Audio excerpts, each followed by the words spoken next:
Okay, this is Calcat the Calcaster, and this is a review of Lower Decks Episode 2, Envoy. There were some nods to the animated series. There was a Vidorian shapeshifter at one point.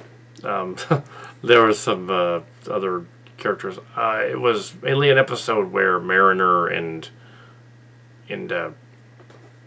Beulmer, Mariner and Beulmer from Silly Track, go on a mission. Go on a mission to escort a Klingon general named Corrin, again from Silly Track, on a mission to a planet, Klingon district on a planet. But the Klingon general guy knows Mariner, and the B story is the Borg dude wants to impress the Orion chick, so, well, he's sort of a cyborg, yeah. He's a transhuman. He's not technically a Borg. So he takes different jobs, like, there's a command crew scene that he screws up, and there's this sick bay scene where this guy's dying, and he screws that up. There's then there's another scene where he's security and he kicks the Borg's butt. So that scene with the Borg attacking him and he fights them is actually on the holodeck. So he doesn't actually do that. And they call the Bajoran security force the Bears, which is hilarious that they're bears, as in hairy gay men. Well, they're not supposed to be, but that's what a bear is as well. That's what a bear could be. Oh my. The story takes place 8 years before the events of Starship Chimera, so in terms of the timeline. Whereas now it's 2397. It's about, well, it's almost 9 years after Chimera, in terms of the story and the timeline. Even though Chimera had come out in 2019, it was actually set in 2388. And Picard show was set in 2399, and so the current Starship Locations series is 2397 as we approach the beginning of this season. So 2397. 2 years behind Picard. If you count the 33 seasons of TNG, it's the beginning, 2346. Or if you count classic Trek, we would be in 2320 in the classic Trek. We'd be in 2320. We would have passed the Tomid incident, 2011, and it would be around the christening of the Enterprise C. Anyway, so Enterprise C, or the late Enterprise B. Maybe the Enterprise B might be actually closer to Stardate 0, which is in 2323 when they switched the star dates around to 0 from them being in the 90s up to 0, Stardate 0, which would be January 2323. That's when because the TNG era started in 4100, the star dates in 2367. You go back 44,000. What's each of that, the digit, the 1 digit, the 1000 digit, if you go back exactly, if you say that's a year for each 1000 digits, each 1000, then that goes back to 2323 from 2364. So that's how that works. So if you calculate the digits back to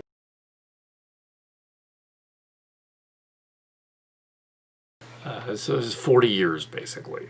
Earlier was the other thing. 40 years earlier is the other thing. Is what I'm saying. Yeah. Was Stardate 0. Anyway, so but Lower Decks was not about Stardate 0. They're kind of connected a little bit. It looked like at one point in the embassy room, there was a appearance by I'm going to say that it's Seto Jaxa, who appears. The Klingon guy is dropped off and he's drunk in front of Seto Jaxa, who answers the door. She's like, Seto Jaxa's alive. Awesome. So that's canon with Chimera.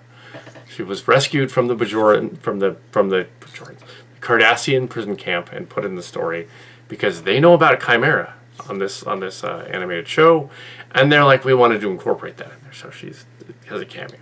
They didn't introduce her, but that's who that's supposed to be. Seto was saved. See, they rescued her. Picard left her behind, but they rescued her. It was brought up in Chimera, which is 2388. Anyway, that's a little snippet from how it's oddly enough connected, even though I've never talked to the people on the decks. Unless you count way back in the convention days, Eugene Roddenberry. Talked to him. He's one of the producers. But yeah, at a convention. But not currently. So it's trying to be comedy Orville type of thing. It doesn't really need the kind of doesn't need to be TV-14. They could take that out and make it just TOS, then that'd be fine, or TNG with jokes, but that'll be fine. But it didn't need that opening scene in the first episode. This one, he's got it. He loses his pants, but you don't see anything because he's wearing a dress uniform. But there's some odd. Oh yeah, there's a parasitic alien that from DAS that wants to that appears in the episode that wants to lay eggs inside Beulmer's mouth. So it's just an alien from Alien kind of chick. Oh, he wants to lay eggs in his mouth, and she jokes that happened to her. This is somewhere there's like eggs in her mouth. Oh, that's a little gross. But yeah. Psst. Ew. And then there's a twist at the end. What a twist. The Ferengi guy that he... Oh, well, first of all, what's his name? The Beulmer. I should know that. He's from Space Time Eye. For some reason, he's in Star Trek. I don't know why. He's from Space Time Eye. Anyways, but he shows up in this one as a Star Trek person. A Star Trek person from New Frontiers. It's one of the people from that planet that Mackenzie Calhoun is from. So it's very much tied to the pocket books as well. That's what he's supposed to be.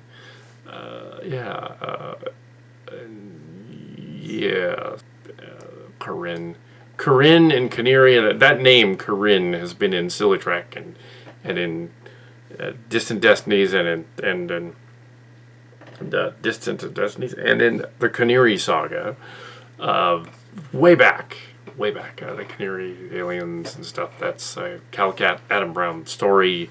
They know, they've read it, so they put a guy named Corrin in the story. They've apparently read it. They've read my stuff, but why don't they just call me? I'll write an episode of this. Sure. That'd be awesome. But this episode was close to something that I might put together. So the Ferengi guy at the end is like...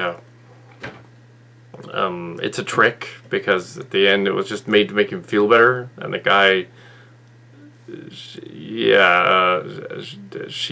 Mariner pretends to be humiliated that she didn't know what a Ferengi was. And then it turns out she knew who he was, and she'd paid him.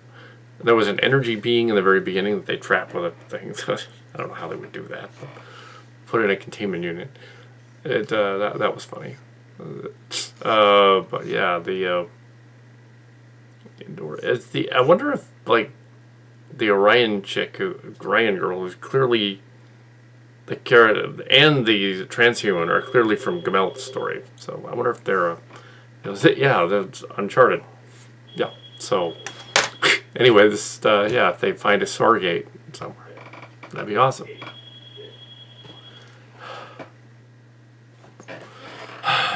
So anyway, that's basically my review of the episode. It was a rundown, more or less. Did I like it? Well, it was all right. It's okay. It's a comedy show.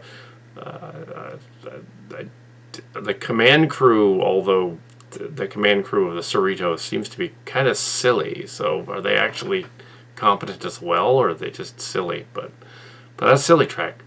So if they're following the Starship Locations template, which it's obvious they are, yeah, they're going to be silly. Also, did you catch the cameo by Cal Cat in the story? He's on the planet, and he's one of the aliens, and he's got the hairs missing in the background. And yeah, so yeah, he's in there. Cal Cat has to be in there somewhere. I'm not the captain. I'm not the captain guy. No, that was an alien. Yeah, I'm always an alien in the background somewhere.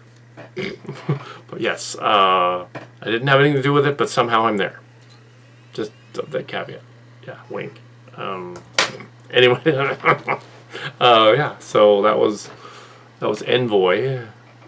Didn't do much for Klingon relations or Andorian relations. So it was a shapeshifter that the Andorians were after. Also, that was the Vidiran from TA animated series. So it is. I don't know if it's a worthy successor to the animated series, though, necessarily. I don't think that it is. Yeah. It's weird that Corrin is in it. It's odd. I'm sure it's spelled differently. It's probably spelled with a Q, but yeah. And not all Klingon names have an apostrophe. Anyway, so that is my review rundown of the episode from Lower Decks. Yeah, a lot of similarities to stuff that we've RPGs that we've done over the years, and other people's RPGs. There are 2 characters that are from Uncharted in here, and they're not Gummelt. I don't think Gummelt had anything to do with this, but his characters are in here, which is interesting. I don't think they had anything to do with it. They're just there. Probably because they saw the Starship Locations stories and read them, just cribbed them from that. There was a version of Uncharted in Starship Locations completely rewritten, but it was the same. There was a transhuman character, and there was a green girl. She was called a green girl, the pretty green one. There's other things like that. But yeah, that's right out of that. It was Talisman was playing the green girl in that version, and it looks like her as a cartoon. Sure, okay. But yeah, so there's it's weird. If they do an episode where they come across Nickel and Carno, I'll be like, yeah, they're totally doing that. They might not, but if they did, well, alright, okay. Anyway, so